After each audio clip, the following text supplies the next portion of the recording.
Assalamualaikum warahmatullahi wabarakatuh. Bapak Ibu hadirin berbahagia, kita memuji bersyukur ya Allah. Alhamdulillah, hari-hari yang kita lewati insya Allah adalah hari-hari yang penuh dengan kesolehan, penuh dengan ketaatan. Kita ingin membuktikan hadis Rasul sallallahu alaihi wasallam, "Man shoma Ramadhana imanan wa ihtisaban." Dan juga man qama Ramadhana iman wa ihtisaban. Di siang harinya kita isi dengan puasa, di malam harinya kita isi dengan qiyam tarawih, tilawah, berzikir, berinfak, semua amal saleh. Target kita ghufira lahu ma taqaddama min dhanbi insyaallah. Mudah-mudahan Allah ampuni dosa-dosa kita.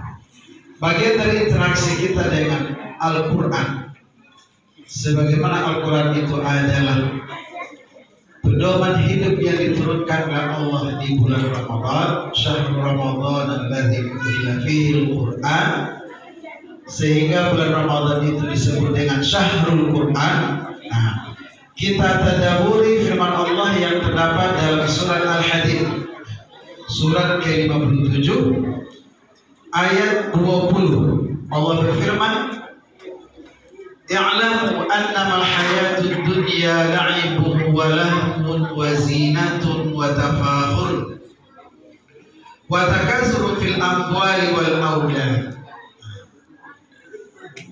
Inilah 5 tahapan kehidupan. Lupa anak-anak yang mencatat judulnya 5 tahapan kehidupan.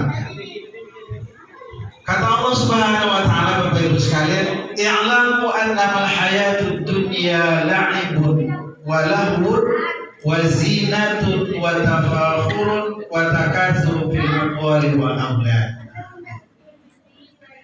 Semua kita akan melewati 5 tahapan ini, 5 fase ini. Dan tidak ada fase ke-6. Nanti Bapak Ibu bisa lihat, kita sudah berada di fase keberapa? Fase ketiga, keempat, atau fase kelima? Apa kata Allah? "I'lamu annama al-hayatud dunya la'ibun." Ketahuilah oleh kalian, sesungguhnya kehidupan dunia ini 5 tahapannya. Apa tuh 5 tahapan? Pertama, la'ibun, bermain-main. Jadi kalau anak lahir, mungkin sebulan 2 bulan paling lambat, dia sudah bisa dijadikan untuk bermain-main. Apalagi kalau pandai merangkak berlari, pasti kerjanya bermain-main saja. Kalau pakai usia biologis berapa? Yang usia 1 bulan atau 1 tahun sampai 9-10 tahun, itulah usia bermain-main. Kalau anak seusia itu kan kerja main-main saja. Maka ibu-ibu tak boleh itu berang-berang karena ikut bermain-main sekarang di rumah. Anak-anak itu main-main saja. Tapi kalau apa-apa bermain saja kerja dibilangin dah. Tapi kalau usia anak-anak, mah usia bermain-main, ibu bermain-main. Nah, satu fase.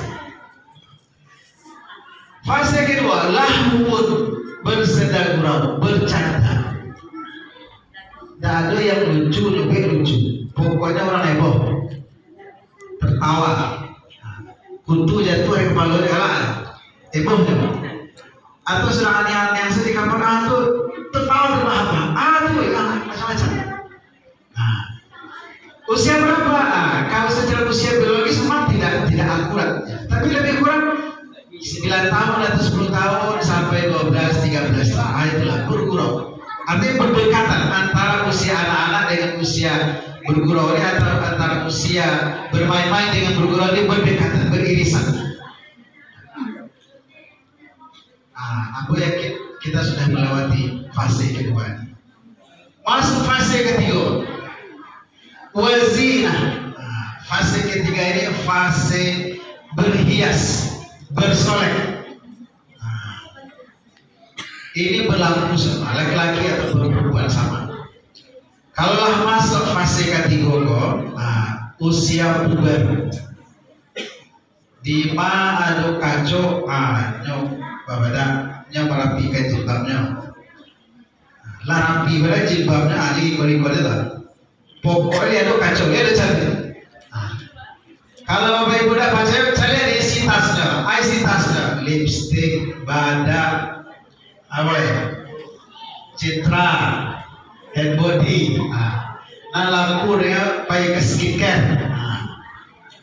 Dia orang tak makan, pokoknya ada skincare, ada badak, ada parfum. Ini untuk perempuan dia, laki-laki juga sama. Kalau biasanya jarang mandi, kita rajin mandi. Kalau bisa 2-3 kali mandi sehari. Rambut yang biasanya tidak disisir, nyusikir lah ya. Kalau bisa dulu kalau Pak Haji mungkin minyak ada minyak tanco, 2-3 hari sebegitu rapi rambut. Kalau tidak percaya, di saku belakangnya pasti ada sisir. Jadi berlaku kaidahnya. Kalau kini di bumi pijak situ bakal ada kalau usia zina perhiasan bersolekon di malu kaco di malu camin pasti bersolek. Fase ketiga. Usia berapa? Usia 14, 15 sampai 18 atau 20 tahun paling lama. Kalau ini lagi rajin sekolah, mungkin ini kuliah lalu berprestasi. Kalau berprestasi mungkin awal honor atau langsung tes lulus jadi staff, jadi kasih, jadi kabin, jadi kadis. Itulah fase keempat, tafakhur, membangga-banggakan keberhasilan atau kesuksesan. Atau kalau tidak nama sekolahnya Manggale, mungkin pertama payuran, jadi anak bahurang dulu. Sudah itu mungkinnya menengok kadai. Sudah itu bisa mencoba jaga sepeta, 2 peta. Karena lebih penghasilan takkan lalu untuk menikah. Pertama tinggal di rumah itu, sudah itu mengontrak. Sudah itu bisa beli sakapling tanah atau beli rumah tipe 36 atau tipe 35. Rumah sudah bisa itu beli rumah kos, 2 rumah, 3 rumah, karena tambah rumah. Rakacau dunia. Tapi itulah fase keempat, tafakhur, fase membanggakan keberhasilan, kesuksesan. Apa tanda-tandanya? Tanda-tandanya nyosuko paijo ikatan alumni alma mater, terakhir kawan. Itu tandanya sukses tuh. Alumni SD, alumni SMP, alumni SMA, alumni pokoknya dia ada ikatan organisasi hadir. Ini bukan mentraktir. Dia ingin membuktikan inilah saya. Tafakhur. Ini sunnatullah.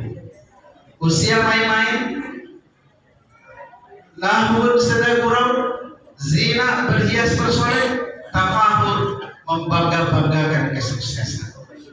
Usia berapa? Secara usia biologis mungkin 25 atau 30 tahun paling lambat sampai 40, 50 atau 55. Ini habis.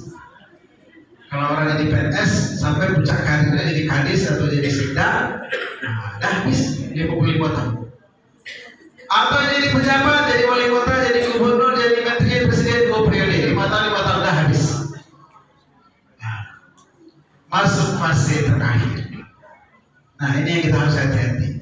Bapak Ibu kini ikulah berada di fase KP atau fase kelima. Kalau fase 1, fase 2 tidak mungkin lah.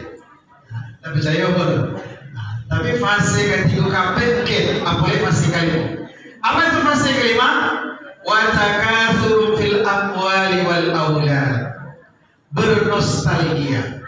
Metong-metong berjumlah anak cucu. Ini fase lolita kata orang. Fase lolita itu dulu aku pernah sampaikan. Kalau awal baru lahir itu namanya balita, bawah 5 tahun. Kalau lah lewat 5 tahun, jangan sampai puluhan atau 50, namanya jelita, jelang 50 tahun. Fase kelima, fase lolita, lolos 50 tahun. Nah, ada lansia-lansia istilah ini lah. Kini istilahnya yang keren, lolita, lolos 50 tahun. Iko yang banyak kan, namanya saya lihat Pak, dari buku orang yang banyak, lolita, lolos 50 tahun. Karena lansia itu dicari uzur, makanya dipakai istilah lolita, lolos 50 tahun. Inilah masa bernostalgia, baksonya Anak-anak belakang lah nikah talun, lebaran cucu. Itu yang ditanya. Kalau akrab, kalau mungkin sama-sama sekolah, kawan dake, pencoba lagi, apa saya pertanyaan, lebaran aset. Kalau di sana siapa kontrak, toko di sana siapa memakai, itu boleh. Tapi kalau tidak pasti dia beranak, cucu. Ini bernostalgia. Masalah dulu. Usia berapa? Saya tadi lolos 50 tahun, 55 atau 60? 65, 70 tahun, 80 tahun. Inilah cara. Karena usia umat Nabi Muhammad SAW, usia umat beliau ini 60 sampai 70 tahun. Nah, kalau waklahado di fase kalimoro, fase takasur fil amwali wal aulad, lah pensiun, jangan balik itu karena anak lainnya, bapak-bapaknya pengen anak lain. Kenapa? Karena fase ke-6 nggak ada. Yang ada kok habis fase ke-5 pass away, is dead, mati. Dan inilah momen bagi kita di Ramadan ini, memaksimalkan ketaatan, karena mungkin saja kita sudah berada fase ke-5. Kata Allah Subhanahu wa taala ayat berikutnya, sabiqu ila maghfiratin min rabbikum. Bersegeralah, bersegirolah menuju ampunan Allah Subhanahu wa taala. Allah hadirkan Ramadan kepada kita. Mungkin hari-hari biasa jarang kita puasa sunat. Mungkin karena kesibukan kita dalam urusan dunia, susah kita untuk sholat 5 waktu berjamaah lagi. Susah. Momentum Ramadan kita digiring untuk sholat berjamaah 5 waktu di masjid. Mungkin karena urusan dunia jarang kita berinteraksi dengan Quran. Karena Ramadan adalah syahrul Quran, kita banyak baca Quran. Jadi sabiqu ila maghfirah. Dan masih ada waktu lebih kurang 14 dan 15 hari ke depan, memaksimalkan pendekatan diri kita kepada Allah Subhanahu wa taala. Berzikir, bertahmid, bertasbih. Kata Allah Subhanahu wa taala yang dinamakan dengan ulul albab, alladzina yadhkuruna Allah qiyaman wa qu'udan wa 'ala junubihim. Orang yang punya akal sehat, orang yang kecerdasannya tinggi adalah orang yang senantiasa berzikir.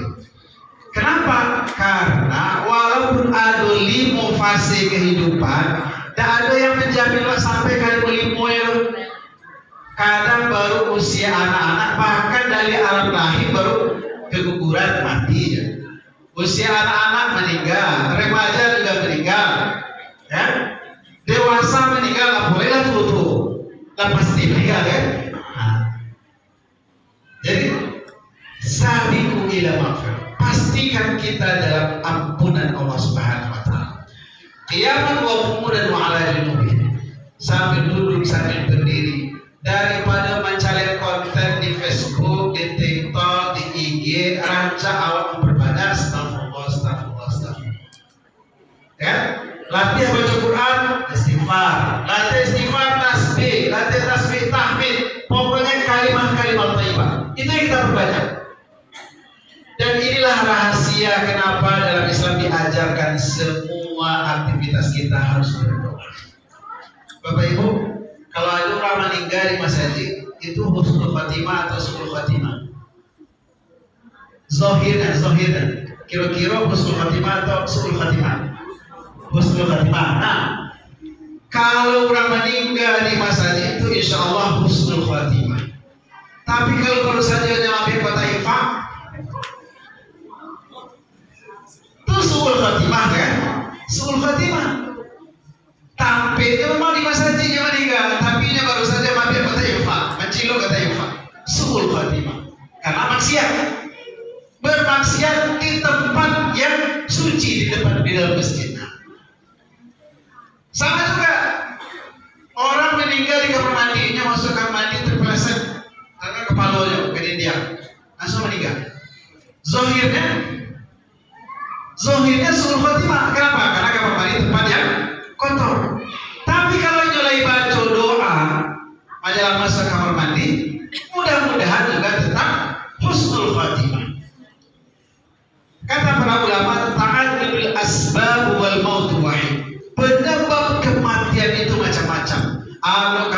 sakit, ada karena kecelakaan, ya. Ada karena ada penyebabnya apa? Serangan jantung, macam-macam. Kematian pasti, yaitu berpisah ruh dengan jasad. Maka pilihannya apa? Pilihannya adalah menjadi ulul albab. Orang yang senantiasa berzikir, orang yang senantiasa istighfar, orang yang senantiasa tersambung dengan Allah. Apalagi awak yang lahir di fase kampe atau kalibuan. Apa yang cari lebih aman adalah ada kawan saya di Jawa katakan, mungkin gak kita membuat pesantren menjemput kematian? Saya katakan mungkin saja. Kalau usianya usia 50 tahun kan Lolita tadi, rancak awak menjemput kematian dengan ketaatan kepada Allah Subhanahu wa Ta'ala. Kalau seandainya awak lagi maksimal beribadah dan puasa, tarawih lagi sempurna, baca Quran minimal khatam 1 kali, berzikir lagi, beristighfar lagi, kesolat ketaatan luar biasa. Kok meninggal tanggal 1 Syawal baik kira-kira? Sama lah berapa saja yang ceramah. Nah, ada siap di tangan Anda. Tak ada yang siap meninggal 1 Syawal. Alasannya malah Ustaz. Orang kamari rayo, orang berbahagia, itu terpuji apa rumah. Dia bukan masalah terpuji dan terpuji. Dia apa yang tertulis di Lauhul Mahfuz. Aina ma takunu yudrikumul maut walau kuntum fi burujin musyayyadah. Di mana pun kalian berada, kata Allah, pasti kematian mengintai dan menjemputmu. Walaupun kita buat kerengkeng kemarin besi. Ayat berikutnya, ayat lain, wa anta la tadri fi ayyi ardin tamut. Kamu enggak tahu di bumi mana, di jam berapa, di hari apa kamu akan meninggal. Maka yang lebih aman adalah kita menyiapkan diri menghadapi kematian dengan memperbanyak ketaatan kepada Allah, dan momentum itu adalah di hari-hari Ramadan ini. Kok kamu meninggal 1 Syawal, kok kamu meninggal dalam takbiran. Tidak usah dipikir, karena Allah meninggal ada urusan dunia. Orang yang ini dia pikir wah, pokoknya sholat Idul Fitri dulu, sudah itu digali kubu, itu urusan mereka yang masih hidup. Awal insya Allah kalau husnul khatimah ada aman dunia. Karena urusan kita urusannya di akhirat kelak insya Allah. Bapak Ibu hadirin bahagia, inilah tadabbur kita surat Al-Hadid ayat 20. 5 tahapan kehidupan. La'ibun bermain-main, lahun senda gurau, zina berhias bersolek, tafakhur membangga-banggakan keberhasilan dan kesuksesan, terakhir takasur fil amwali wal aulad, bernostalgia dengan jumlah anak, cucu atau aset. Nah, ada fase ke-6. Kalau kita sudah berada di fase ke-3, ke-4, ke-5, mari kita menjemput kematian dengan ketaatan maksimal kepada Allah Subhanahu wa Ta'ala. Billahi taufiq wal hidayah. Assalamualaikum warahmatullahi wabarakatuh.